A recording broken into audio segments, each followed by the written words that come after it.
Welcome back to Blunt Besties. We're a podcast where girl culture meets weed culture meets pop culture. I'm Natalie. I'm Jen. We're best friends of 25 years, and we're so happy to have you join our rotation. You guys, today is going to be a great episode. There are so many good stories we have been dying to talk about all week. All week, we've been holding ourselves back. Every day I talk to Jen, and one of us says, shut the fuck up, because we have to save it for the pod. Between Tell Me Lies, Real Housewives of Salt Lake City reunion, and everything going on in the Beckham household, you guys, we will go through it all. I forgot about the Beckhams. The stories have never come shit. in quicker. The stories have never flowed through my fingers onto my phone faster. Lead us through on our show and our special extra announcement that we're coming off from last week. Immediately we're getting high. So right now we're going to go into Puff Puff Pass. That's where Jen and I smoke weed and catch up as besties and announcements. Then we go into the High Five. These are Jen's pop culture stories of the week and I blind react. Then we have Bluntly Speaking. That's our TV recap, which is Tell Me Lies and Real Housewives of Salt Lake City. Real Housewives of Salt Lake City reunion. Reunion part deux. But you never did part one. We did not do part one. So part one and deux. Yes. And deux. We're multilingual on this. We sure are. It's time to spark it up with the Blunt Besties and ready to announce. Last week, we dropped a little save the date that Jen and I are doing our first live show ever in Los Angeles. Valentine's Day 2014. Amourijuana, guys. At Off the Charts West Hollywood. 4 p.m. show for a 420 smoke sesh. We wanted the 420 smoke sesh, but we also wanted to give you guys the opportunity to take your girls that you came with and go out after and have a fun Valentine's. You're going to a show, you're going to a dinner. What a pregame. Girl vibes to the max. Please live it up. It'll be such a great treat for you and your friends. Exactly. Staying at home. Come light up and laugh and then go hit the town. Winter tickets available. Today. The second this goes Stop out. it. No way. Today. Yes. Oh my God. The link will be below. Okay. Instagram, it'll be fucking everywhere. It'll be everywhere. We are putting her now in frame. Come to Amourijuana. Valentine's Day, 4 p.m. Hollywood. See you there. See ya there. The amount of joy surging through my veins kind of feels like a roid rage. That's what it feels like, but joy. Let's get into the Puffer Pass. How's your week? You had some things you wanted to discuss. Yes, you did. sent me a list. Okay, one of them has to do with husband hunting, but it's a previous husband prey. A previous former kill. Yes. Who I ate alive. He's an actor. He's a commercial actor, and he's in this one national commercial spot. No. Yes. And such an LA thing. It's such an LA thing. A random, not even major actor that's in one fucking thing that's played everywhere. But it's played so LA. Everywhere. It's for a healthcare thing. And so he starts the commercial sweating and grilling meat. He looks disgusting, but then the last frame of him, he's looks cute. Okay. And so I was obviously I have no interest. Right. But fate, universe, or coincidence that this commercial keeps coming up in my household over and over and over and over. None. Nothing. Zero. Well, what is it then? Just random? It's just suffering and awfulness. What do you mean? What do you mean? What do you mean? It has to be something. Is it random coincidence that his commercial plays and I watch it a lot? Yes, it's random. You're a universe fate person. I am, but you're so not reaching out to him ever again. No, I'm not going to. So on what planet, why would this be? Because I want to know if you believe all things are I do think fatey. That. Yeah. Well, then how is this not universe fatey? What is it supposed to bring you to? That's what I'm asking you. Nothing. I feel like you're fluttering around like a hope there. Oh, no, actually not at all. That's what we're giving. No, I'm so sorry. Seeing him on TV, is this a sign? I'm not asking if this is a sign because I know it's not. I have zero actual interest in it. But I'm also not a everything happens for a reason person. Uh-huh. So if you are an everything happens for a reason what person, does that mean? Yeah. Oh, okay. It's a reminder that you're stronger than you think you are. Okay. And it's this is a really hard one. This is really tough. Oh, a tough lesson? Yeah. It's for me? You look at this commercial and you see him every day. It's fuck this guy. This guy fucking, even though it wasn't me, right? It was him, you deprecate. Yes, So you're you like, blame yourself a little, or like, why am I not good enough? Why me? Exactly. Blah, blah, blah. So you have to practice, like, and remember your self-worth. You have to take that shitty feeling, but work through it. Like, it's like a practice of like working through. No, like every day. Every day. Yeah. Honestly, when that come on, like, that's your reminder. You need to go walk to the mirror and be like, I am loved, I am beautiful, I am kind, I am smart. That's what that commercial should remind you to do. I love that. I'll do that. Look yourself in the mirror and tell yourself you are worthy and wonderful and amazing. And then come back and then you can be like, fuck you. If you saw this commercial, you'd be like, I cannot believe you even entertained this. Just like they also put him in the grossest. The grossest light. I want to see the commercial now. Also, you play it above. Ooh, can Maybe I? not. Allegedly. Any dates lined up? No, but I sense one is coming. Just a Hinge guy. There's Hinge and there's Bumble, and the rest are trash. IMO, including Raya. Raya's kind of fun, but you pay to like actually not speak with anyone. I don't know if that's like a universal experience or just I've always heard that, right? No one talks. good. And it's not just like the fuggos, you know? That was funny. You're not a fuggo, but it's funny that you said that. Well, because Raya's like, you have John Mayer on Raya, pre-Cat Stickler. How's your week? David's out of town. I'm a single mom. It's really fucking hard. The end of Watch is Friday night. Oh, the end of Watch. Nice reference. Thank you. Oh, and I'm getting a boob job. That's right. I'm getting a boob job. What do you want to say about it? Boobs were just never the same after kids. Never really like felt self-conscious about my boobs ever, but like I very much feel self-conscious like in a bikini. When you say they're not the same after kids, like what do you mean? Like they're not as like perky. Obviously, that's definitely gonna like drop. Yes, that's like an age thing though. Not necessarily. Really? No. Okay. It gets way worse than you can. This is a really good example. When you put on like a tight corset on your boobs, that bulge pushes up really high, right? Like yes. You get a nice hot looking bulge. Yes. That pops out the top. Like you are sex on a stick. Okay. I just have skin push up. What the fuck? I mean, and I love having small boobs. Great boobs. Or you have great boobs, but you had perfect. We're low V. The low V. I could still get away with no bra. My boob job entailed a reduction. Yeah. But the no bra / low V is like, it's March 13th. Pray for me. It's for those of you that are suspicious. Yes, it's a Friday the 13th. I am not a superstitious person. I didn't even clock that. It was not clocking to me. I always recognize superstition. I don't participate in it. I've worked really hard for this. You have. This is not I'm really proud of you. I'm getting from like mommy and daddy's money or anything like that. So I just want everyone to like know that this wasn't like a handed, like my husband's. I mean, yes, David is contributing.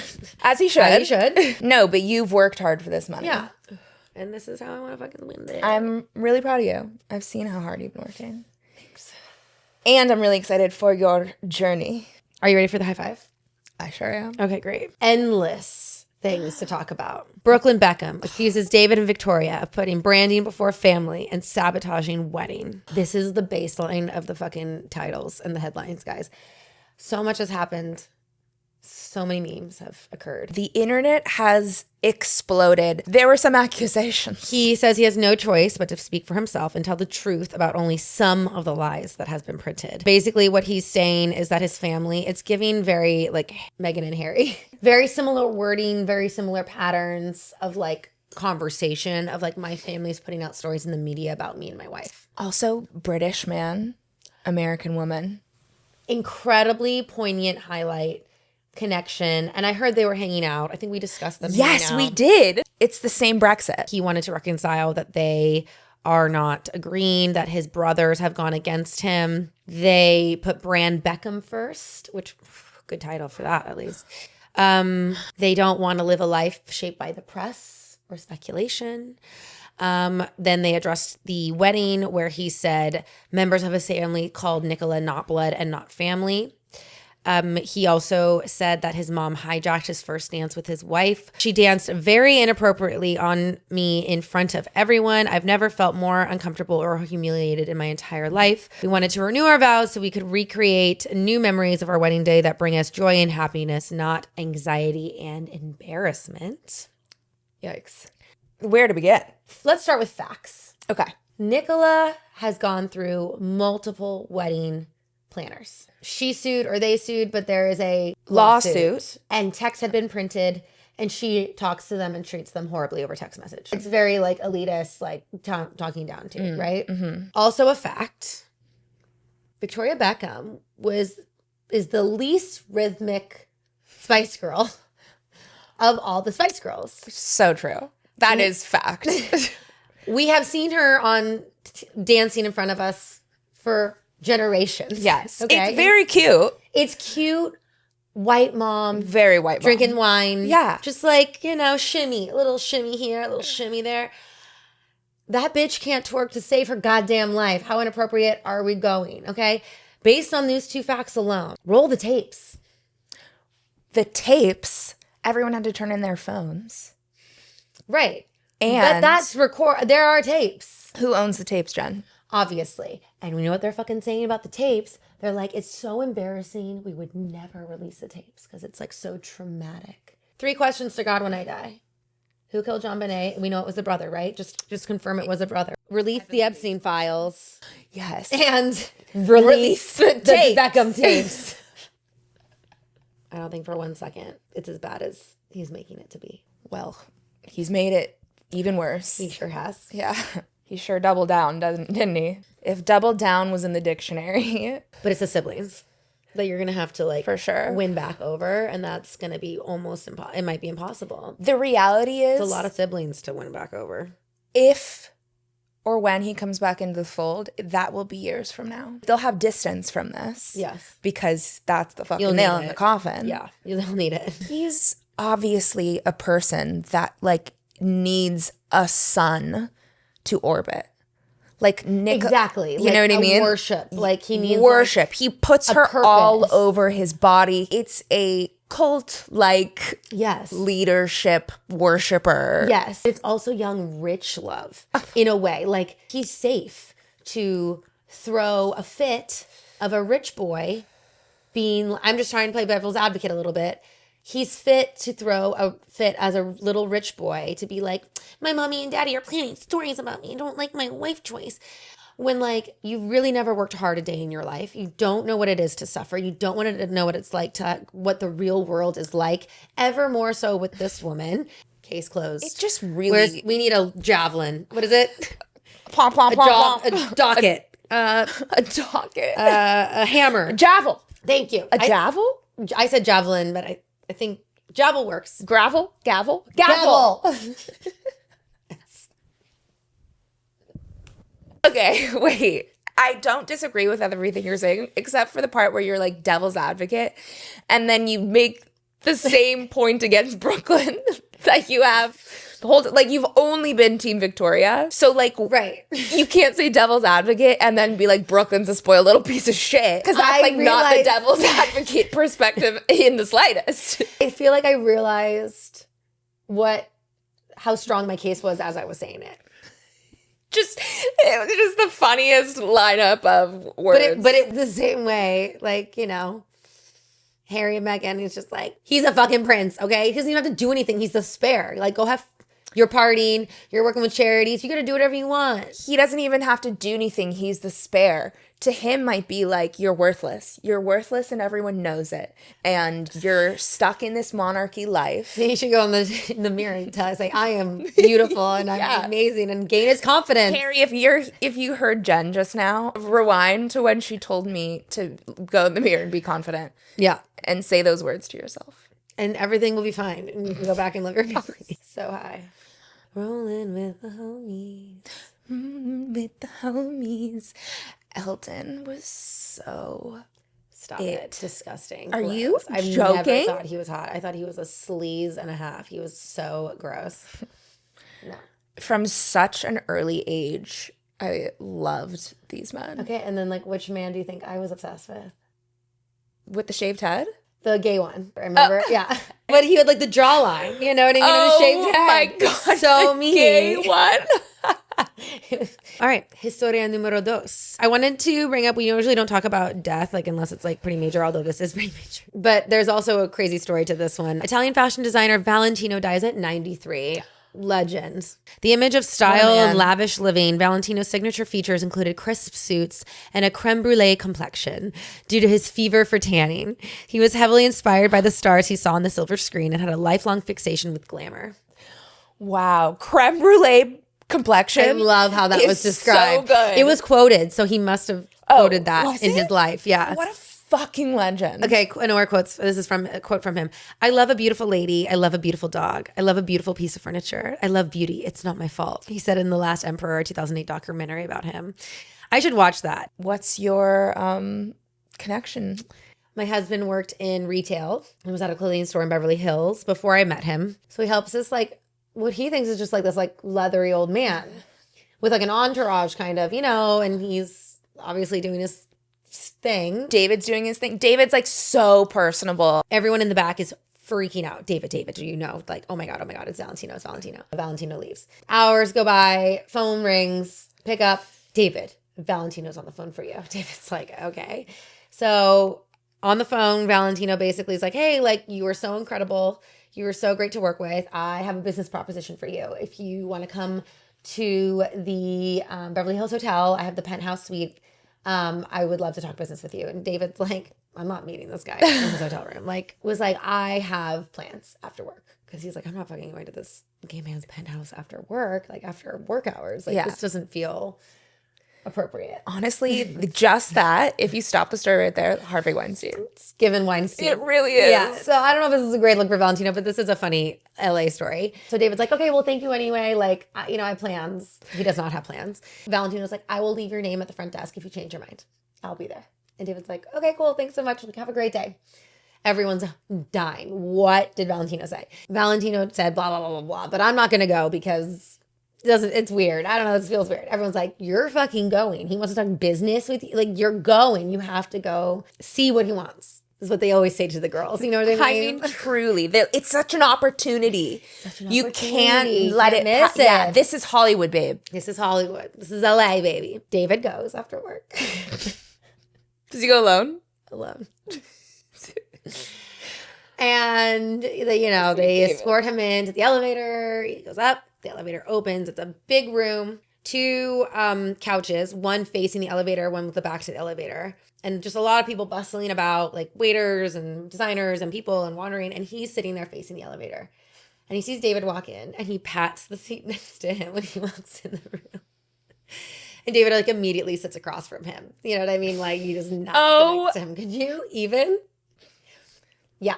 It's bad. It's not good. Allegedly. This is all alleged. But yes. Like, no, it's alleged. So David sits across from him and they're like, to kind of like, hey, how's your day going? Like, how's the rest of the work?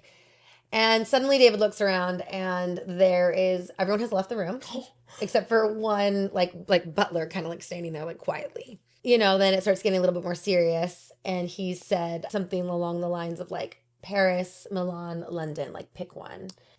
And David's like, Milan. And he was like, come with me on my yacht, sail with me across the Mediterranean. We can be in Milan like all summer. I guess Valentino was in town because he was doing Jennifer Aniston's dress at the time for like Golden Globes or like the Oscars. Amazing. So he was in town for that. He's like, come to dinner with me and Jen tonight. We're going to go to like Chicone, some like LA hotspot. Like, go to Oscar parties, like come with me, like all these things. David's like, I was here because he said it was about business. Like, this should be about business. I'm not gay. I'm so sorry. At some point, there was a question of like, show me your calf, which David complied. His calf? The calf is such a weird choice. You guys, I promise, if you want, you have to leave a comment. If you leave a comment, I will have David come on the next pod. You know what I mean? And like tell the story in like in better detail. I mean, I'm doing a decent job, but it's really still something out of the work. Yeah, out of David's mouth is a experience. Yeah, especially high. It's out of his mouth. It's more funny when he's not here. It's like so nefarious. So my husband was propositioned by Valentino and could have been maybe the most famous model in the whole world. Maybe he would have been married to like Giselle by now. Who knows? Well, he would be a gay man because right, or at least bi. I forgot about that part. R.I.P. Valentino. R.I.P. Valentino. Was really the only thing we that got. Is Could have been. It's just like Versace's gone, Valentino's gone. Yeah. We still have Dolce and Gabbana, even though they're awful. You know, like the greats are getting older, and it's sad. Yeah. It's sad to be. Right now, I'm really personally, if I could like pick my designer of choice, like to just pick out from their like only wear their clothes every day, Ralph Lauren. Oh, you're in a Ralph Lauren? I'm obsessed with Ralph Lauren because I just love that like prairie, like cottagey moment right now. Yeah, and with very like Americana. Yeah, like lace, flower print. You know what I mean? Yeah. Like lace, like very feminine, country American. Yeah. Do you know what that is? White supremacy. That was funny. Historia número 3. CC. Summer House Kyle Cook breaks silence on Amanda Batula's split, calls it the worst kept secret. So interessant that he said that, though.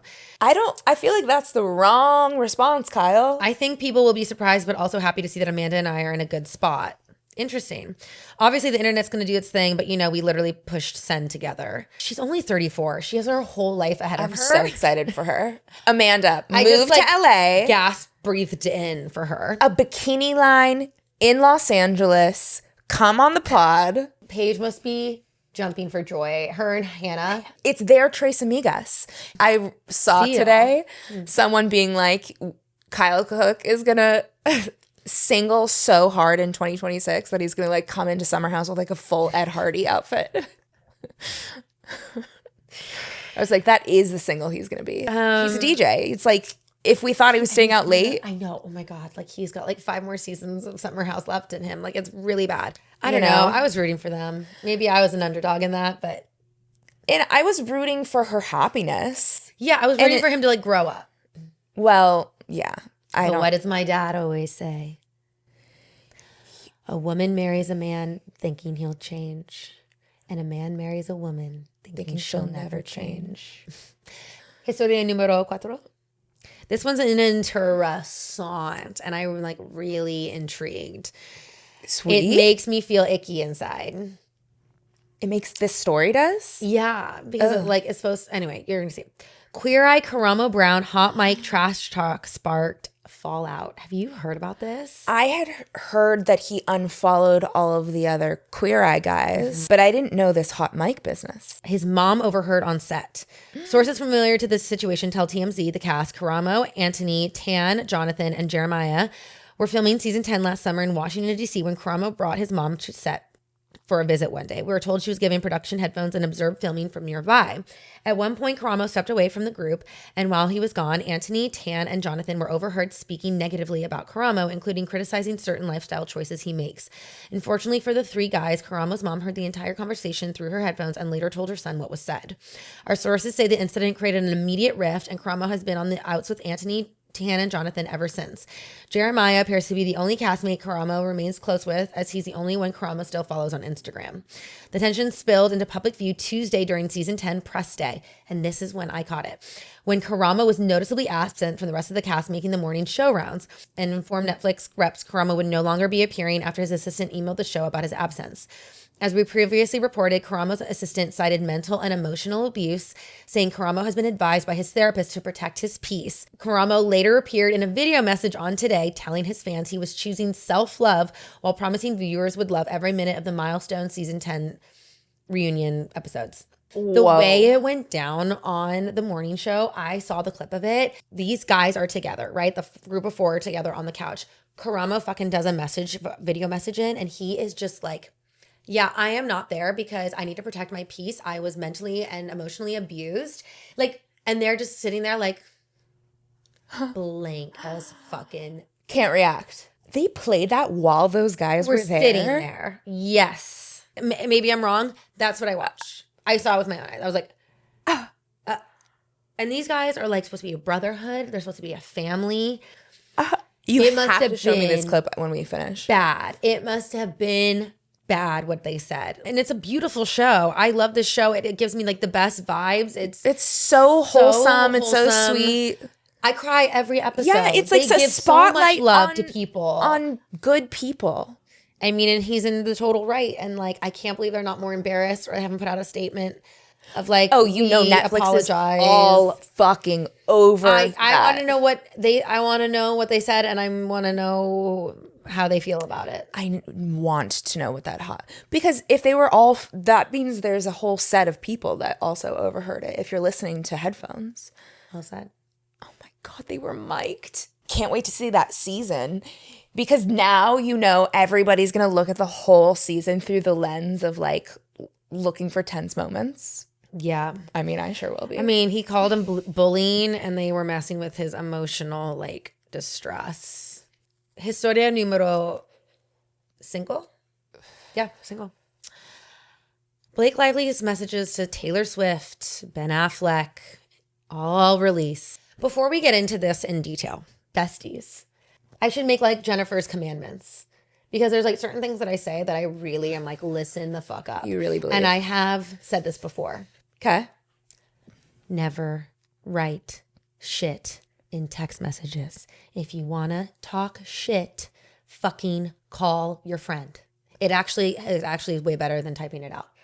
Talk shit verbally so no one has it written down. What are you doing? I mean, but that's only partly true, because you and I for sure have text messages between the two of us. Yeah, sure. Where we're like, ooh, shit, that was not meant to be public. Like, I kind of understand between Blake Lively and Taylor Swift, like those text messages coming out is like, sure. Fuck. If you're Taylor Swift, you're like, fuck, I didn't fucking, right, what the fuck did I get in? But I'm just saying in like a general. If you're coworkers, right, and you're not very good friends, or you're like peripherally friends, you can't trust anybody. You guys just don't have anything in writing. If you're mad, I mean, listen, write it out angrily on your own, and then maybe you can send like a very, very clean edited version, and then they should call you after. We are just don't do back and forths. It's never worth it. Things get read, misinterpreted. Always just call people and don't write shit down. Keep your inner circle tight with text messages. Blake Lively, you look like a fucking monster. I think more and more text messages will just come out, and we're just on this fucking popcorn watching this whole thing go down. Do I think anything differently of Taylor? No, because you're backing your bestie. At the end of the day, you're gonna back your bestie, especially from like this man who doesn't know what he's doing. Okay, you kind of really lost me, Blake, when you fucking put him under in a small room with his family. Couldn't even go to the premiere. Yeah, and he had to smile on that red carpet. It's just mean. It's just mean, and be like, she was so great in the movie. And like, I saw the letters that they wrote to Ben Affleck and Matt Damon of like, watch my version versus his version. Release both of them. Let's see both. I am curious to see both versions. Why was his so egregious? I don't really think she succeeded in making It Ends With Us the best. Like, her grab your friends and wear your florals, right, is not the tone of the movie when you actually see it. Baldoni sold Colleen the idea like this is about victims, because that's what she wrote. But I like that version. Me too. And that's what it ends with us, her and her child, like, right, and her breaking the cycle of abuse. Yeah. Honestly, it starts with Colleen in the studio, because why the fuck would you give a guy the rights to that book? Mm-hmm. Because they're the studio that bought the rights to that book. Right. Yes. To funnel down to Justin to direct it. Right. Immediately fucked. It's just so messy. And they all look like idiots. Like, her arrogance in it is like the most disappointing part. If she didn't come out of there as a victim at all, the way she's talking about him. Or reasonable at all. No, the way she's talking about him is awful. Yeah. And it would like just really crush me and like make me so upset that somebody would talk about me like that. When I tried really hard to make a great movie. Everyone signed up for this vision that I had with this author, and like, I got totally fucked. And it ruined my career. No, like, actually, who's going to touch that? Okay, this isn't really a story, but I'll call it Historia numero 6. What's after think? So that was such a white girl set. Historia numero 6. And this really is just more of a note than anything else, because like the press of Wuthering Heights is driving me nuts, because I know it goes two directions, this Margot Robbie and Jacob Elordi thing. They're either trying to push this narrative that they had these sexual magnetic these connection, love obsessive affairs. They became codependent with each other, quote unquote. non-romantic but codependent. Are you trying to like grab the attention of viewers to go see this movie because they had this amazing chemistry kind of thing? But then it's also giving, what was the other movie where this happened? Mr. and Mrs. The Sydney Sweeney one with Glenn Powell had his girlfriend, and she was like, no, he literally chose Anything But You. They really played on it. They were like touching and like as if they were like fucking. Yes. And promoting. For sure. This is just more of a like enamored. Enamored is the word they used. Yes. Like infatuation, codependent with the character. She does say that she is the type of coworker that becomes codependent on her co-stars and then is like devastated when the show ends or the project ends. So in the context, like it's her style to be codependent. Right. But when you're codependent with Jacob Elordi, the implications. I felt quite lost, she admitted, like a kid without their blanket or something. It was like, where is he? Meanwhile, Jacob 28 joked it was a mutual obsession. Regardless of plot or screenplay, if you have the opportunity to share a film set with Margot Robbie, you're going to make sure you're within 5 to 10 all the time. He added, watching how she drinks tea, how she eats her food. I was enamored by her. That is smut. You just read me. Honest to God, that is smut. Oh my God. I am but like ready. If your partner says that about somebody. Oh, it's weird. A weird thing to say. I think there's maybe, or this is all made up and bullshit and they're feeding into all of this to just promote their movie, which is totally possible. The promotion is certainly working. Because it's working, yeah. And they're doing it tastefully enough that no one's harping on marriage here or talking about it. I feel like people are like side-eyeing. Because it's side-eye worthy. Yes. Play the clip where Britney Spears, they're like, you know, you have your boyfriend Justin, but you're kissing another guy. Like, how does that feel? She's like, it's called acting. Look it up. It's called acting. Except when you give an interview that's like, but even when the cameras were off, I was enamored by the way that she sipped her water. Like, when shut she up. laced her shoelace, the fingers brushing the cotton. It's just giving aroused me in a way that has been untouched for years. So those are all my stories, and let's go into bluntly speaking. Spark it up, besties. Let's go into let's get through Beverly Hills quickly. This is the worst trip ever. Sutton planned a horrific trip. That I don't even want to go on that trip. I don't want to go on that trip with anybody. She seems like she's. You didn't even get a private chef? We're cooking at 11 o'clock at night. You didn't get a private chef. You want us to cook and you're over an hour late to dinner. And she's like offended that they're offended. How dare you? Why did Sutton absolutely lose her fucking mind? Do you cry a lot? At Amanda. You didn't. If you thought you got her in that moment, you did not for 1 second. No, but I kind of loved that she did that though at the same time. Because me too, because Amanda's face was like, but I'm like, I wanted her. She should have been checked. It was clearly came from a place of pain, is all I'm saying. For sure. It didn't come from a place of like, oh, honey, you're like, you're blessed your heart. Like, you think that you got one over on Erica. Which would have been delivered correctly. Yeah. But I did like that she did check her enough to be like, you think you got it. Okay. Let's move on. Housewives reunion. It ended on Brittany upset about the whole nail salon thing. And I'm like, really, Meredith, that's the high horse you're going to try to be on? That you hate Brittany so much because of that reason? No, you are just so insecure about your marriage. Crazy. It's like the Delulu just continues to Delulu. That is an insane accusation to make. And like poor Britt on that one. Like, I was like, oh my God. Getting so insane. Even Andy's like, really? That is ridiculous. Also, I wish that Brittany was like, would the kind of person who forgave you for like tormenting me on the plane, right? Would that kind of person do what you're saying? No. Like, fuck you. Right. No, exactly. Meredith is so clearly trying to like dodge the giant elephant in the room. I love how Mary held Lisa accountable. Like, by being like, you guys are a duo. Yes, and like, you only care about yourself, Lisa. I was like, fuck yeah, Mary, dude. Mary is just fucking killing it. Yeah, she is. And I'm so proud of her. I'm so happy for her. Even though I'm so sad for her son. Oof, but like she was being really is so open and vulnerable. So open. They're like, what are you feeling about like this movie about your church and on this and all these things that are happening to you? She's like, I've been through a lot, Andy. Like, I'm really strong. I was like, what a beautiful answer. Yeah. Like, I've been through some shit. Like, And they I got acknowledge this. like the Bravo verse is like Yeah. really backing Mary. Yeah. Yeah. She's what a comeback. What an arc. It should be studied. Honestly. It should be studied. No, I want the Mary actually. Crosby class on self-empowerment and character arc for my thesis. You should teach that class. I would love to. Me too. Can we co-teach it? Do they allow co-teaching? Please. Only if we can get stoned, though. Let's move on to Tell Me Lies. Yeah. It's our last section. Oh my God. Okay. Diana, love how self-assured she is about this abortion. I mean, obviously we don't love abortion, but we love the choice of abortion.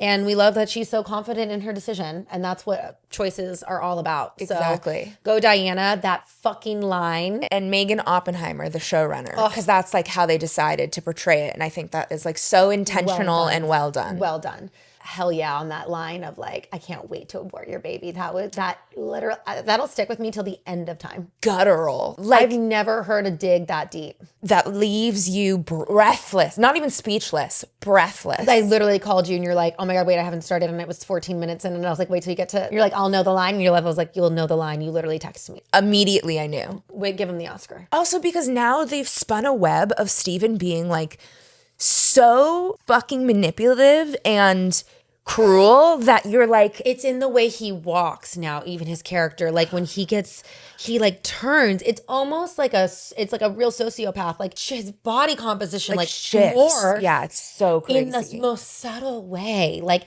showing what an amazing actor he is. I just got the chills. Like it's incredible. It's brilliant. It's Yeah. really incredible. And he's so sexy as like oh my a God. horrible villain, but he's also so scary. He's so scary, and he has these moments where he can be so charming, and that's what's so even scarier about him. Can I tell you, when I was talking to a client about the show, she was talking about how beautiful Brie is. And Brie is stunning. Like I've said this obviously since day one. Brie is like one of the most beautiful people next to Lucy, like hands, no question. And you know, with this haircut, I really decided that she's giving a Drew Barrymore, like a young Drew Barrymore in her softness of her features. Yes. And like her coloring is very similar to Drew Barrymore. And I was like, wait, this is amazing. God. What did she do with that? Oh, came to me? my God. Never been kissed? Ever after. Die.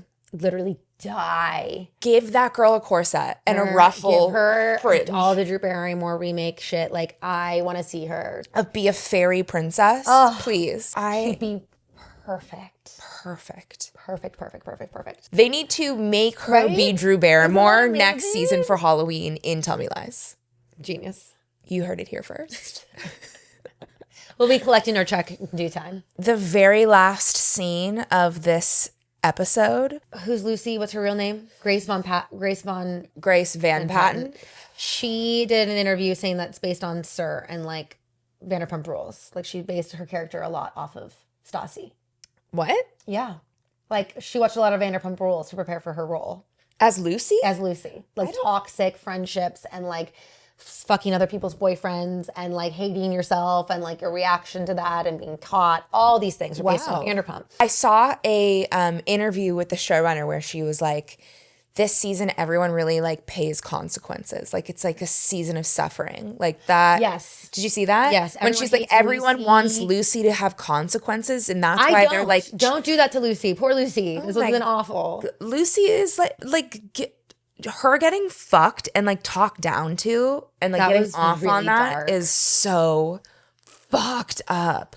Especially a Grace Van Patten type. Like that's just, She's so fucking hot. it's outrageous, but it's I was so thinking good. about it. Like, there's not enough sex scenes in this show. I don't want to like watch her get fucked that darkly. I want to watch her get fucked like good. Feelings of self-worthlessness are not it, but it also is just so fucking triggering because that's who I was when I was Grace Van Patten's age, but I wasn't Grace Van Patten. So, Right. you know,